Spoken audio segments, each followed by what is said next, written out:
Hello mga technicians dyan. So, narito nga tayo ngayon para tuturo natin ngayon para mag-install ng CCTV. So, ito yung ginagamit ng assessment ng Electrical Installation and Maintenance in situ. So, kung gusto nyo magpa-assess ng bagong in situ, yung migrated, kailangan nyo marunong mag-install ng CCTV. So, pag-install ng CCTV ay kailangan mo ng DVR. Ito DVR stands for Digital Video Recorder. So ito yung pinaka main na panel ng CCTV. So at meron din tayong mga cameras. Ito yung mga camera natin. Tapos mga connector, and meron tayong mga power cord at mga power adapter. Then itong isang to is yung BGA cable natin, connection ng signal from our recorder to our monitor. Ito yung monitor natin at ito yung power cord ng ating monitor. Okay? So, ang mga tools na gagamitin natin ay siyempre screwdriver, at kailangan natin ng long nose pliers at itong diagonal cutter para pang-cut ng wire. At syempre meron tayong maliit na screwdriver para ito sa mga connectors natin, yung mga maliliit na screw sa ating connector. So, ang CCTV ay gumagamit ng BNC connector. Ito yung BNC connector, bayonet and conet connector. So, specialized connector ito para lang sa CCTV. Okay? So, bali ngayon, kailangan nating gumawa ng wire. Kailangan natin gumamit ng sa standard, so gagamit tayo ng coaxial cable, pero kung pagbabasihan natin yung presyo niya, mahal yung coaxial cable. So mas nakakatipid tayo kung gagamit tayo ng UTP cable ito. So kung bibili kayo ng UTP cable, wag yung gray kasi ano yun, hindi yun stranded yung mga wires niya, hindi kayo makapag bend. So itong UTP cable na color blue or yung kulay yellow, yung mga wires niya ay stranded.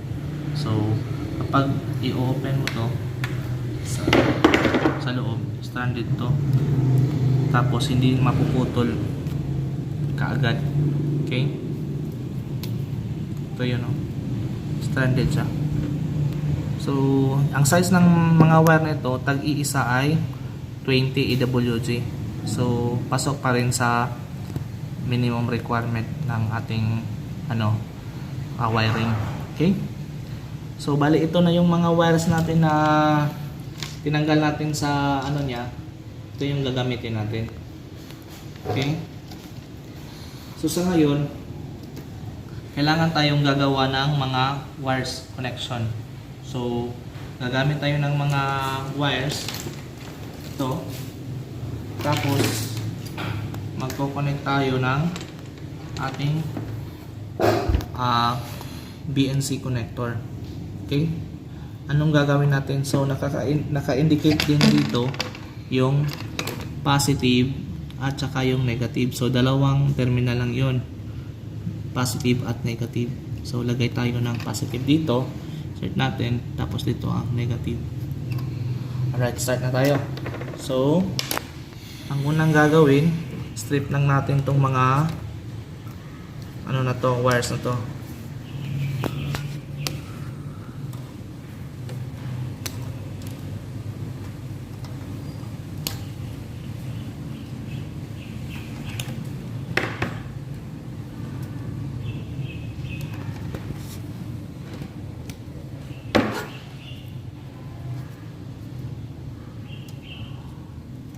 Twist natin tong dalawa para medyo malaki yung wire natin. Tapos insert natin dito sa negative. Okay? Open natin tong screw. Then insert natin tong isang wire sa negative terminal. Okay? Tapos tighten natin tong screw. Okay, yan. Up. Ulitin natin.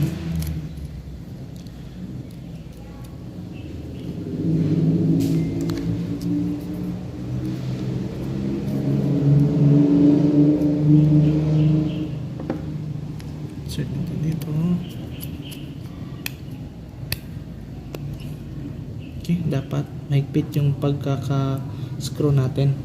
Tapos yung isa, ito namang isang wire natin. So open natin to. Strip natin ng konti.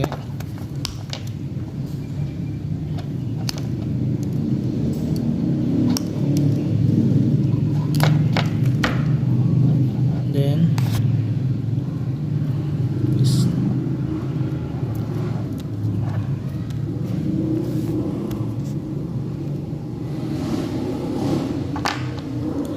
tapos dito. Okay.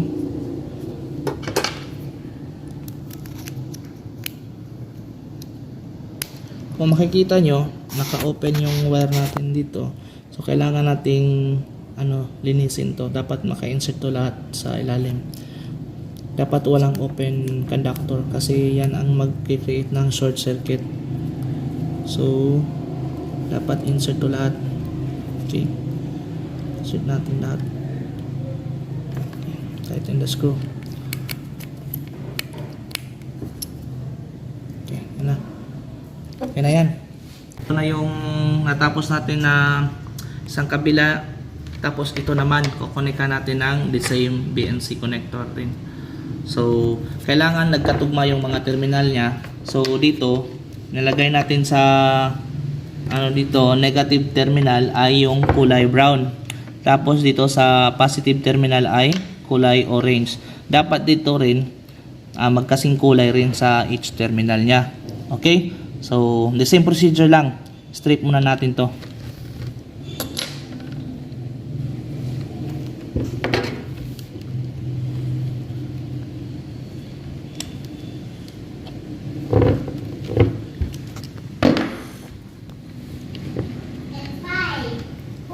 Na-strip na natin. So, connect natin sa isang connector. So kailangan natin yung open yung mga screw niya, then linisin yung mga terminal. Okay. Tapos insert natin to. Remember, yung orange ay nasa positive, so positive rin yung sa kabila. Okay, dapat the same. Dapat the same pareho. Okay. At ito namang isa. Ang brown natin ay nasa negative. Insert natin to dito sa negative.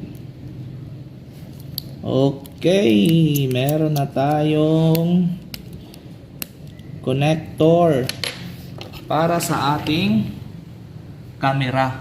Ito 'yon. Itong camera natin, kailangan ng connection dito. Insert natin to dito, itong BNC connector. Ito ay isang BNC connector din, pero male. Yung nasa camera ay male. Dapat yung partner niya ay female BNC connector. So, yung mark na may open, ganon. So, tapos itong may niya, may isang pin. So, kailangan mong insert na pag ganon. Tapos pag insert mo, lock mo, twist mo pag ganon. Okay? Ito. Kita nyo? Yun. Insert. Then twist para lock. Kahit anong hila mo, hindi yan mariremove. Okay? So itong kabila naman, ito ay pupunta sa mga terminal channels.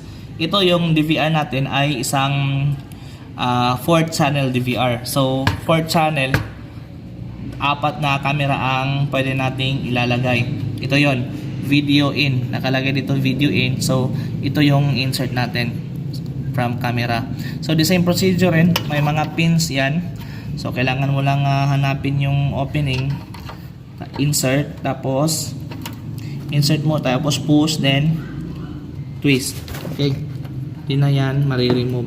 Kahit anong hila mo. Okay? So, the same procedure with the other camera. So, sa ngayon, meron tayong dalawang camera. Dalawa lang natin ang ating i-insert. Kasi sa electrical assessment, EIMNC2, dalawa lang yung sample pag mag-i-install kayo. Alright. So, gagawa tayo ng isa pang ganito para dito. Okay? So, gagamit tayo ng same color.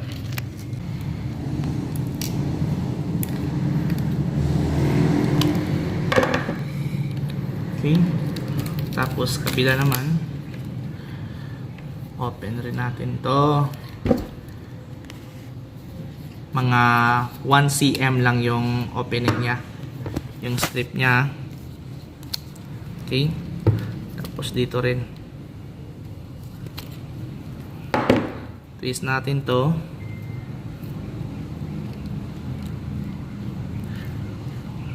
Then kuha tayo ng BNC connector. Yung mga BNC connector natin, yung brown is papuntang negative. Okay? Kung gagamit kayo ng ibang kulay na wire, pwede rin ng pareho yung mga connection mo, parang hindi ka malilito kapag mag-i-install ka na. Okay? Insert natin dito. Yan. Tapos screw.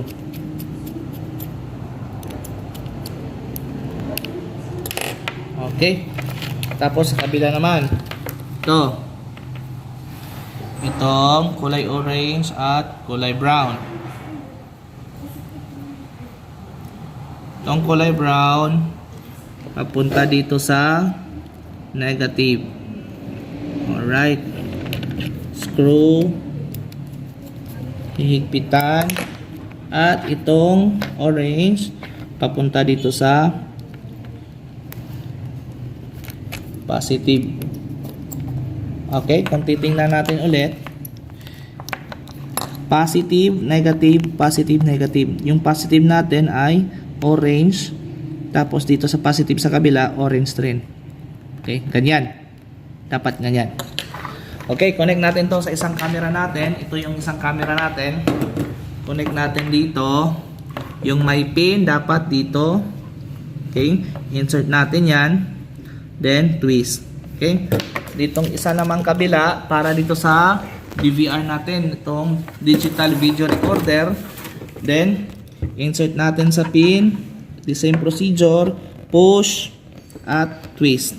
Okay. Yan. Meron na tayong dalawang camera at isang DVR. Okay, sa susunod na gagawin natin ay kailangan natin na may power ang ating camera.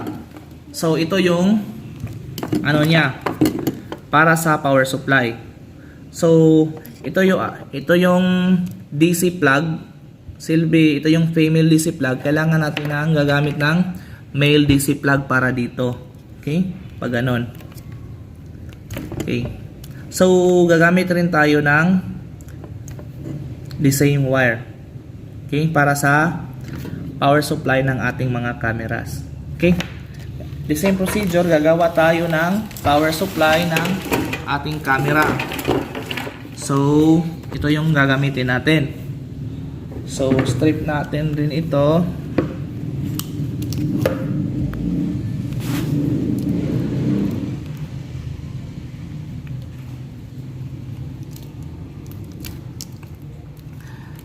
Kahit anong kulay ng wire nyo pwede.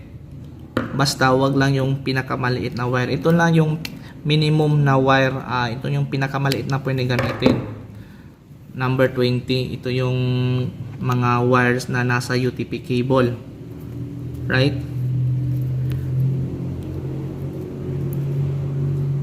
Okay. Ito yung DC plug. Yung DC plug natin, lagay natin itong kulay blue natin sa positive. Okay.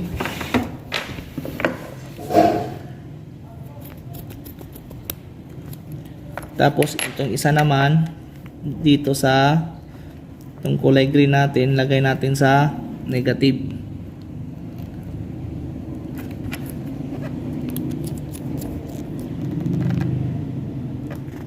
Okay, yan na. So, kailangan walang opening ha. Ito, medyo may opening na konti. Insert natin yan mabuti. Dapat walang opening.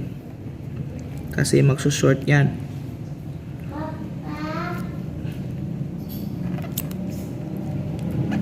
O sabay. Man dito sa kabila.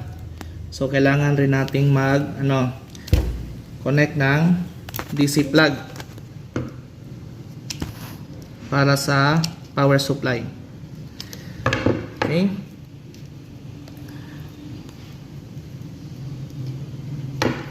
Dapat rin pareho yung connection natin magkabilang DC plug. Ito ay nasa, yung kulay green natin ay nasa negative, yung kulay blue ay nasa positive. So dito sa kabila dapat the same. Okay? Insert natin to green sa kulay, yung kulay green natin sa negative dito, tapos blue natin sa positive.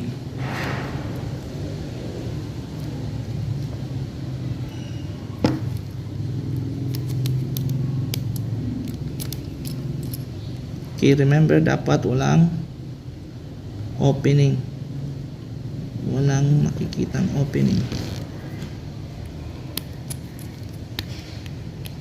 Okay, yan na. So, ito na yung power supply natin sa ating camera. Okay, insert natin. So, ito na yung camera natin. Meron na siyang linya para sa patungong DVR natin. So, ito yung para sa power supply. Okay?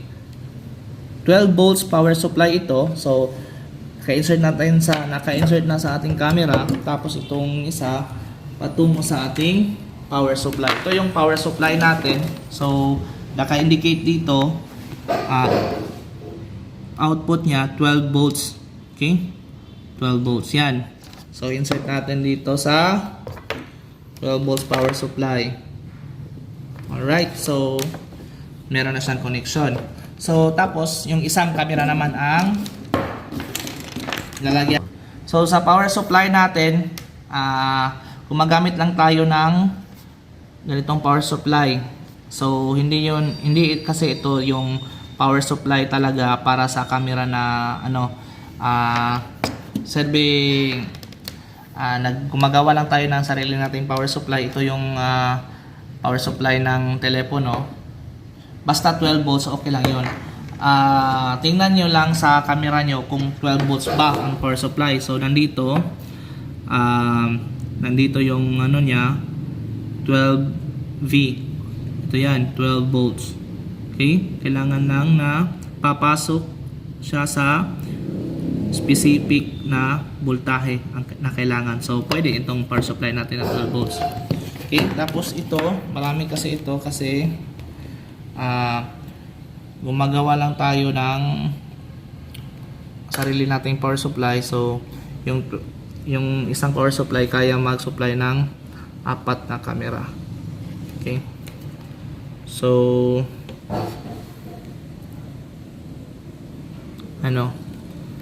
itong mga dulo ng camera na to, natin lang to.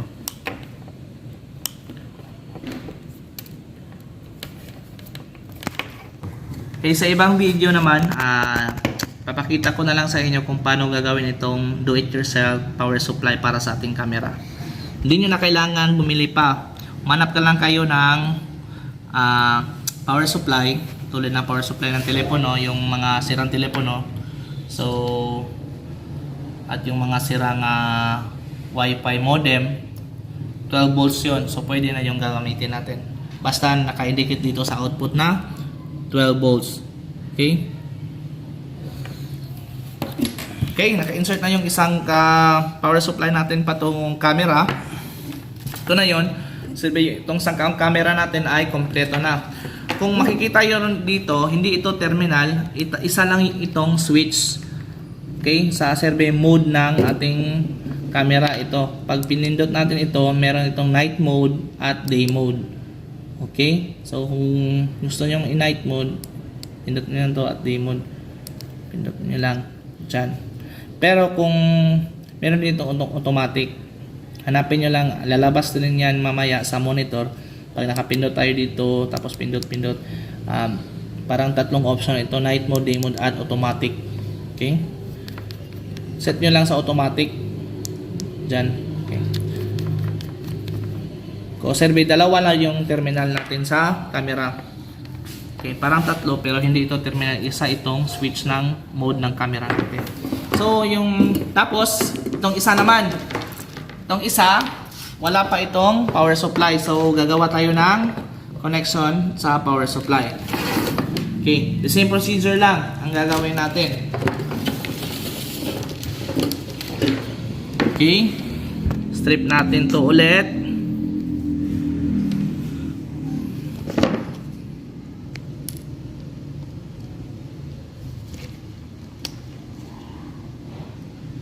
Dito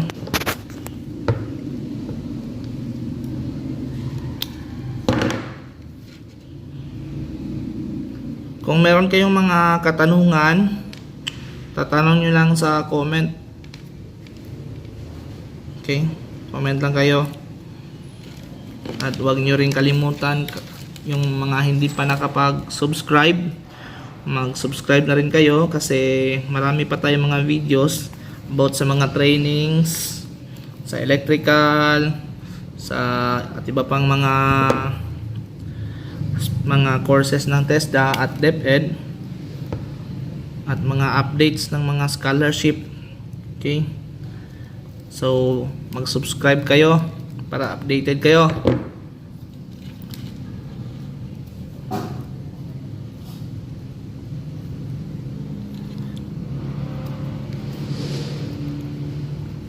Okay, ito na yung dalawa nating DC plug.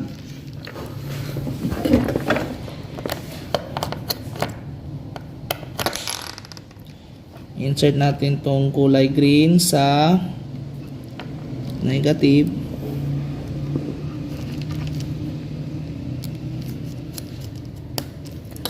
tapos tong kulay blue sa positive. Okay, tapos kabila naman, itong kabila same rin, green sa negative, then itong blue sa positive.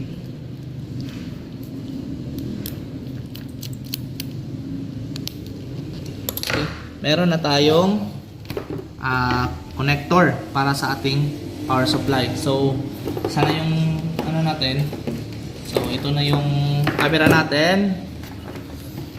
Itong isang camera wala pang power supply, so insert lang dito power supply, then yung isa insert natin dito sa ating power supply source. Okay, dito. So bale yung mga camera natin kompleto na, meron ng mga connection from DVR to camera at power supply rin. So ito na yung final connection natin. Yung connection natin from camera, BNC connector, then yung conductor natin goes to channel terminal ng ating DVR. Tapos ito namang power supply ng ating camera, ito naka DC plug lang yan. Meron tayong connection na ginawa patungo sa ating power supply. Ito yun, ito.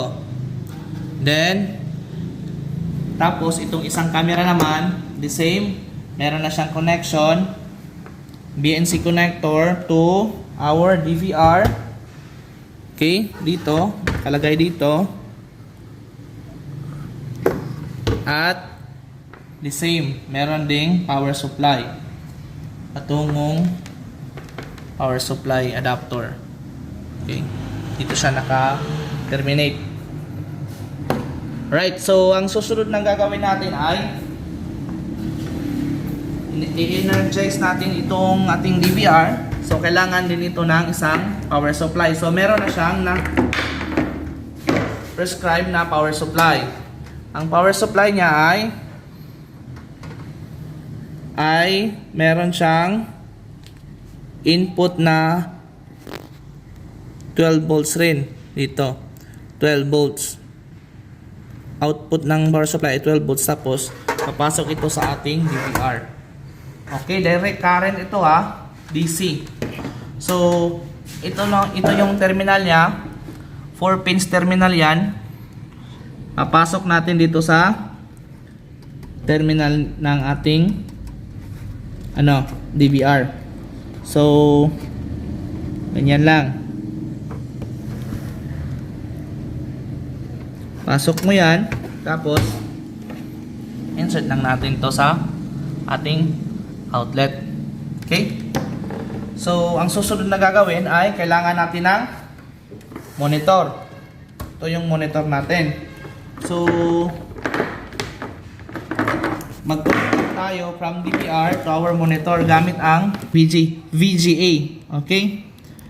Video Graphic Array. Okay? Ito yung connection natin. Okay. Yan. Connect natin dyan. At itong kabila naman ng ating VGA ay papunta sa ating monitor. Alright. Dito sa monitor. Insert natin dito. At tighten yung mga screw. Alright. So, ang susunod na gagawin ay itong power supply ng ating monitor. Insert natin sa ating monitor. Dito. Okay. At ito ay patungo sa ating outlet. Okay. So, sa ating gagawin ay yung mouse. Insert natin itong mouse natin dito sa ating DVR. Meron tayong USB port dito. Okay, insert natin itong mouse natin dito. Okay, yan lang. Then, we will plug in our power supply. Okay. Meron din tayong dito DVR. Tapos, itong power supply natin sa camera. Plug in rin ito. Nakita nyo? Okay? Kung hindi pa yan lalabas, siguruhin nyo naka-on itong switch natin. Okay? Ito yung switch off. At ito yung switch on ng ating DVR. Tapos, tingnan nyo lang sa monitor. Okay? Maghintay lang kayo ng sandali. Lalabas ang ating DVR dyan. First, yung brand ng ating DVR. Okay? Yung DVR natin ay HIK Vision. Okay? Habang nagsa-start pa yung DVR natin, huwag muna tayong mag-push kahit anong button dito. Hintayin lang natin. Okay? At mag-start lang yan. Okay, nandiyan na. Ito na yung system niya. Huwag nyo lang pansinin yung input not support kasi yan sa monitor kasi yan. Medyo maliit lang tong monitor natin kaya meron lalabas dyan. Pero kung gagamit kayo ng mga malalaking monitor, mawawala yan.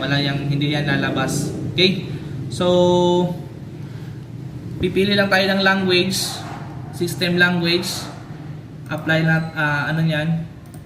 Okay? Click English. Tapos, apply. Then, password natin. So, may naka-input na password ito. Kailangan mo ng correct password. Okay? So, ito yung naka-input na password natin. Tapos, click lang yung next. tsaka next. Mag next lang kayo. Then next. Okay. Nag-ask dito change your password. So hindi lang natin i-change yung password. Okay. At click the finish. Maya-maya lalaba. Okay, nandyan na yung input ng camera natin. So ito na yung camera. So ito yan, camera na yan. See? Okay, yung pare ko. So yan na. Pinaka-simple. Sa ibang video natin, tuturuan ko kayo kung paano maglagay ng ano dito, hard disk, yung memory niya. Kasi wala pa tong memory. Pero kung magpapa-access kayo sa TESDA, hindi niyan kasali yung memory niya, yung hard disk niya. Kung meron kayong hard disk 1 terabyte, pwede yung ilagay nyo dito sa inside the DVR natin. Pwede yun mag-capture ng 4 na camera at 3 weeks. Okay, yung 1 terabyte. Guys, gagawa lang tayo ng iba pang video kung paano mag-insert ng DVR natin. Okay, yan lang po sa ngayon. Maraming salamat sa panonood. So, huwag kalimutan mag-like at mag-share sa ating mga videos at mag-subscribe rin para marami ring matulungan sa ating mga tutorial. Salamat!